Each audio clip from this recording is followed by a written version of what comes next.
Karštos diskusijos tiesioginėme eteryje ir tyriamoji žurnalistika jau naujajame Dzūkijos televizijos sezone.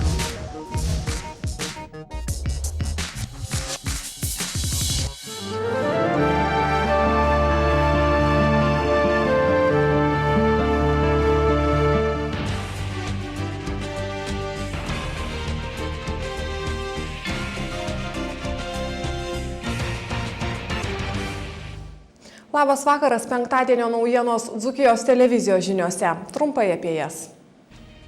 Žiniose matysite. Ar bus imtasi apleisto sporto aikštyno pertvarkymo, paaiškės tik kitais metais. Reikia keisti šitą dangą. Jau nebetitinka poreikių, jeigu po lietaus, tai būna slidoka, nelabai gerai. Daugiau nei 50% darbo biržoje užsiregistravusio jaunimo yra kvalifikuoti. Loretos galerijoje atidaryta Vilniečio architekto akvarelės darbų paroda.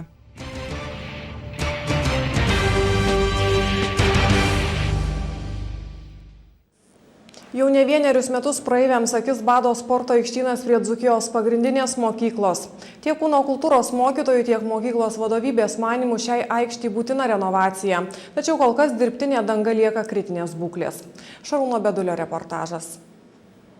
Daugiau nei prieš 10 metų prie Dzūkijos pagrindinės mokyklos įrengtas sporto aikštynas šiandien jau yra netinkamas naudoti. Dirbtinė danga susiraukšlėjusi ir atplyšusi, kai kur netgi galima pamatyti duobių. Akivaizdu, jog moksleiviams šioje aikštėje nesunku būtų susižaloti, tad futbolo varžybos čia nerengiamos. Dzūkijos pagrindinės mokyklos direktorės Vilijos Sušinskienės teigimu, miesto savivaldybė pažadėjo aikštyno renovaciją įtraukti į 2012 metų biudžeto planą. Stadiono danga yra šiuo metu pasenusi. Reikia pripažinti, nes jinai buvo uždengta mokykloje 1999 metais ir jau jinai buvo naudota. Tai jinai būna sunkesnės, sudėtingesnės būklės po žiemos, pavasarį ir per vasarą mes ją prižiūrim, kiek galima ištiesinam, atsitaisome. Bet reikalinga stadiono renovacija. Gavome mero atsakymą, kad bus svarstoma ir įtraukta į 2012 metų biudžetą. Turbūt pradžioje bus rengiamas techninis planas ir techninė dokumentacija, o vėliau žiūrima, ieškoma lėšų renovacijai. Kūno kultūros mokytojo Virginijaus Šišės manymų sporto aikštynas nėra blogas, tačiau dangą jau būtina pakeisti, mat vaikams treniruotis čia pavojinga. Šiaip aikštynas nėra blogas, aišku, jau galima sakyti, šita danga yra atgyvenus, jau tokios dangos praktiškai niekas nenaudoja. Be abejo, laikas eina ir jau jinai, reikia keisti šitą dangą, jau nebetitinka poreikių, jeigu po lietaus, tai būna slidoka, nelabai gerai. Bet praeina kažkiek laiko, jeigu saulė išlenda, išdžiovina, šitas takas greitai džiūsta. Yra sausa ir gerai bėgiot. Aišku, kol šlapia, tai šiek tiek slysta ir kokių, pavyzdžiui, trumpų nuotolių, ten į tolį šokti yra praslydimas ir jau yra ir nesaugu ir negalima daryti, reikia laukti, kol išdžius. Pasak Alytaus sporto vado Adomo Andrušaičio, teritorija prie Dzūkijos pagrindinės mokyklos nebuvo skirta stadiono įrengimui. Čia turėjo iškilti ledo arena. Ši teritorija yra pagal miesto planą skirta socialinės paskirties objektų statybai šiuo metu ir ten buvo manoma ar numatoma statyti turbūt taip vadinamą ledo areną. Turbūt buvo tokie ketinimai, todėl šiuo metu tai nėra stadionas, tai yra teritorija, kuri iš tokios paskirties žemė. Po to, kai ten nebebuvo galima vykdyti mokomąjį sportinį procesą, tai yra futbolo treniruočių, kaip visiškai susidėvėjo padovanota danga. Tai atsisakyta buvo iš vis ir patalpų tenai ir persikeltant į kitas natūralios dangos aikštynus prie mokyklų ir į Matučio gatvėje esančio prie sporto komplekso futbolo aikštelę. Tai ten nebevykdomas sportinis procesas, kadangi ten yra pavojinga. Be to, teritorija yra nesaugoma, mūsų atitinkama visuomenės dalis ten pradėjo plėšikavoti, pradėjo nuardyti tvoras ir taip toliau. Vienu žodžiu, ta bešeimininkė teritorija, tai neturėjom pretenzijas jokios mes net Dzūkijos vidurinėje mokykloje, kadangi šiuo metu tai yra teritorija kaip ir tokia pobūdžio, kuris yra likti numatyta kitokiam tikslui.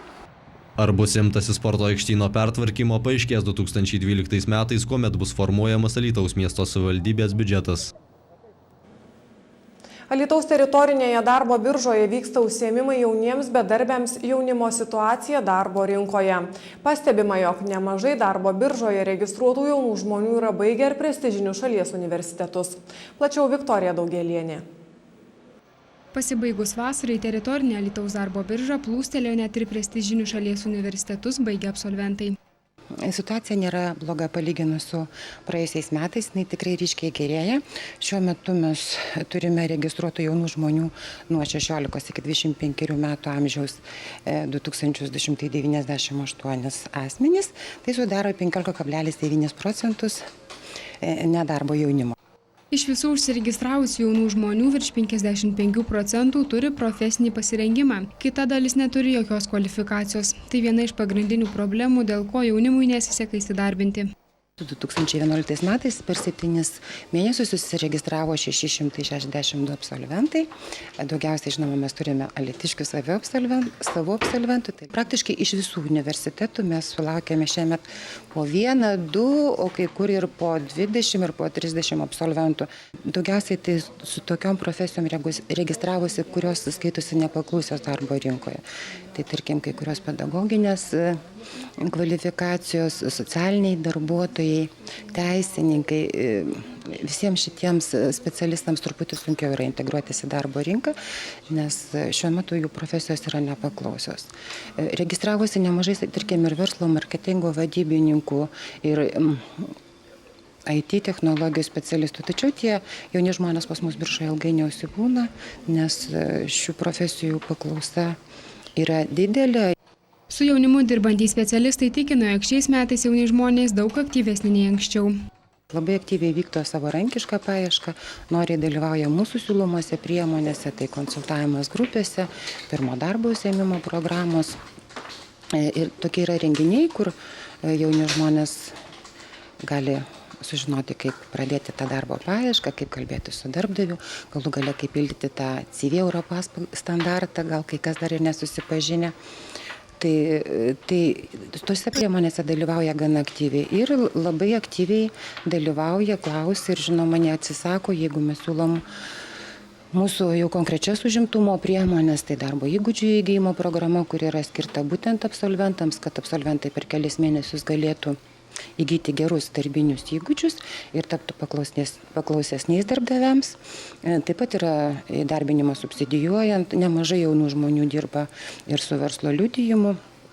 Jeigu lyginti, tarkim, jaunus žmonės su vyresnio amžiaus žmonėmis, kaip jiems sekasi įsidarbinti, tai tendencija yra tokia, kad jaunimas geriau įsidarbina pastoviam darbui, o vyresnio amžiaus žmonės geriau įsidarbina terminuotam darbui. Šiuo metu situacija darbo rinkoje gerėja. Kas mėnesį vidutiniškai registruojama 500 laisvų darbo vietų. Loretos galerijoje šią savaitę atidaryta architekto Rimvydo Jono Aleknos akvarelės darbų paroda. Loretos galerija meno gerbėjus sukvietė architekto Rimvydo Jono Aleknos akvarelės parodą Dzūkija. Pasak parodos iniciatorės Loretos Mankevičienės, su darbų autoriumi juos suvedė atsitiktinumas. Man imponuoja tai, kad tai yra mano gimti laukai, kuriuose kažkada vaikščiojau iš tikrųjų. Ir tai atsitiktinumas, kuris suvedė mus prieš keletą savaičių. Ir džiaugiuosi, kad ta paroda įvyko, nes rugsėjo mėnesį žadėjau kaip ir nedaryti jokios parodos. Tai yra be galo šilti, gerai padaryti darbai, gražiai nulėti, gražus potėpiai, gražios, šiltos spalvos. Iš tikrųjų visą tai matosi, kad žmogus darėsi širdies. Parodos autoriaus tapybos darbai inspiruoti Dzūkijos peizažų ir, kaip teigia Rimvydas Jonas Alekna, Dzūkija jam visada palieka tik gerus įspūdžius. Mano paveiksluose Dzūkija tokia, kaip čia išėjo. Kaip pavyko ją, sakykime, paprastai šnekant, nupiešti ar nutapyti, čia nežinau, akvarelę nulieti. Bet šiaip tai Dzūkija labai daug įspūdžių suteikia. Labai graži gamta ir nepameluosiu, labai geri žmonės. Peizažai tai Dzūkijos, aišku. Ir ypač ta vieta, čia daugiausiai yra balkūnai. Ką žino, tai už Kurnėnų mokyklos link Simno. Kodėl? Ten yra aukštuma ir ten buvo mano žmonelis tėviškė. Ten toli labai matyti. Pavyzdžiui, į pietvakarių pusę tai labai toli, gal keliasdešimt kilometrų matyti tolumas nuo tos aukštumos. Tai tokia buvo kažkoks polėkis, kad tą tolumą pagriebti. Gražių žodžių dailės darbų parodą Alytuje surengusiam vyrui negaili ir žmona Aldona, taip pat patarianti vyrui kūrybiniuose procesuose. Grožis, spalvos, tokios natūralios, tikros, neišgalvotos, jisai, reiškia, piešia visada, kaip jo čia ta Dzūkijos, tai piešdavo visą laiką gamtoje. Taip patarėte vyrui kūrybos klausimų? Pasitarėm, būtinai pasitarėm.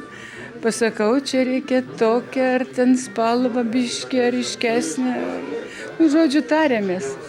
Vilniuje gyvenantis parodos autorius architektas Rimvydas Jonas Alekna alytiškiams pristato savo antrą darbų parodą. Pirmąją dailininkas buvo surengęs jau prieš 30 mečius. Rimvydo Jono Aleknos akvarelės darbų parodą Loretos galerijoje apžiūrėti galima iki spalio 4 dienos. Alytaus apskrities policijos pareigūnai, skatindami visus eismo dalyvius būti drausmingus ir atsakingus už savo elgesį kelyje, rugsėjį skelbia saugaus eismo mėnesių.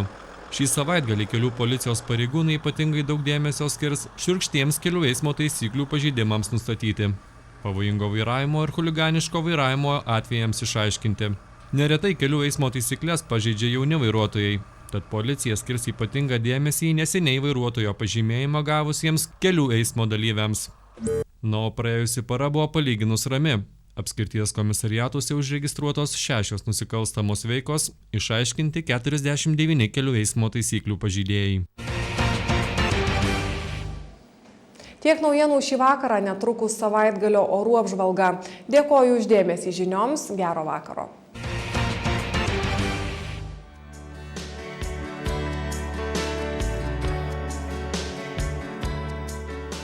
Po rudeniškos darbo savaitės orai savaitgalį po truputį taisysis. Pragiedrulių bus daugiau, lis mažai. Oro temperatūra pamažu ims kilti. Nerimstantys į rudenį dvelkiantys ciklonai pastarosiomis dienomis Lietuvai nešė lietingus ir vėsius orus. Artimiausiomis paromis iš vakarų šalį pasieks aukštos slėgio laukas. Todėl orai nors kurį laiką pagerės. Vėjas pasisuks iš pietų, taps šilčiau. Šeštadienį pragiedrulių bus daugiau. Vietomis daugiausia vakariniuose rajonuose trumpai palis. Vėjas pasisuks iš pietvakarių, išliks smarkokas. Sekmadienį lietaus jau nenumatoma. Vėjas pasisuks iš pietų, ateinančios savaitės pradžioje oras taps dar šiltesnis, bet pasirodys ir trumpo lietaus perkūnijų. Savaitės viduryje ties Skandinaviją vėl įsitaisys galingas ciklonas. Papūs smarkus pietvakarių vėjas, prasidės liūtys ir atvės. Artimiausią naktį Alytuje ir Vilniuje bus 8, Kaune 9, Klaipėdoje 14 laipsnių šilumos. Šeštadienio dieną Alytuje bus 21, Kaune ir Vilniuje 20, Klaipėdoje 17 laipsnių šilumos. Naktį šeštadienio į sekmadienį Alytuje oras sušils iki 9, Kaune iki 11, Vilniuje iki 8, Klaipėdoje iki 12 laipsnių šilumos. Paskutinę šios savaitės dieną Alytuje termometro stulpelis pakils iki 23, Kaune ir Vilniuje iki 22, Klaipėdoje iki 20 laipsnių aukščiau nulio.